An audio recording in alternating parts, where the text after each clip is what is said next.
ছোট মাছ খেতে সবাই আমরা পছন্দ করি, আর এটা রান্না করা একেবারেই সহজ। হ্যালো ভিউয়ার্স, আসসালামু আলাইকুম। চলুন দেখে নিই এই ঝটপট ছোট মাছ রান্নার রেসিপিটি। আর এটা কিন্তু দেশি মাছ, দেশি ছোট মাছটা আসলে রান্না করাটাও খুবই সহজ। তো মাছটা আমি খুব ভালো করে ধুয়ে পরিষ্কার করে নিয়েছি।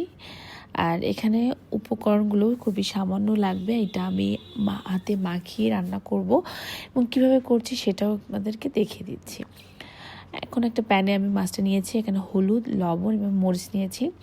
দিয়ে দেবো বাটা মশলা। এখানে কিন্তু আমি পেঁয়াজ বাটাটা ব্যবহার করেছি, রসুন, আদা বাটা আর জিরা বাটা সামান্য পরিমাণ থাকবে।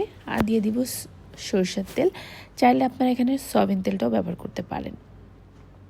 এটা দিয়ে খুব ভালোভাবে মাখিয়ে নেব। এখানে দিয়ে দিচ্ছি কাঁচামরিচটা কিন্তু আমি একটু ছেঁচে নিয়েছি।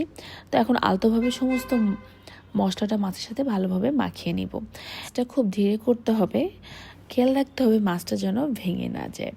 তো খুব ভালোভাবে মাছটা আমার কিন্তু মাখানো হয়ে গেছে, দেখতে পাচ্ছেন। এখন আমি এখানে পরিমাণ মতো পানিটা দিয়ে দিব। পানির পরিমাণটা কিন্তু যতটুকু আপনি ঝোল রাখবেন ঠিক ওই পরিমাপে কিন্তু পানিটা দিয়ে দিতে হবে, যেহেতু পানিটা আমি একবারে দিয়েছি। এখন এটা আমি চুলায় বসিয়ে দিব। দেখতে পাচ্ছেন যে এটা রান্না করা কতটা সহজ এবং এটা কিন্তু খুব বেশি সময় লাগে না। এখন আমি এখানে অ্যাড করছি ধনেপাতা কুচি। আপনারা চাইলে এটা স্কিপ করতে পারেন, তবে ধনেপাতাটা দিলে ফ্লেভারটা খুবই দারুণ আসে। তো আমি এখানে আরেকটু ঝোলটা আমি কমিয়ে নিব, সে পর্যন্ত অপেক্ষা করব। তো আমার রান্না প্রায় শেষের দিকে, দেখতে পাচ্ছেন ঝোলটা একেবারে কমে এসেছে। তো এখন চলে যাব পরিবেশনে। আর এই ঝটপট ছোটো মাছ রান্নাটা আপনাদের কেমন লেগেছে অবশ্যই কমেন্ট সেকশনে জানাবেন। আর নতুন কিছু রেসিপি নিয়ে আবারও চলে আসবো। সবাই ভালো থাকবেন, সুস্থ থাকবেন। আল্লাহ হাফেজ।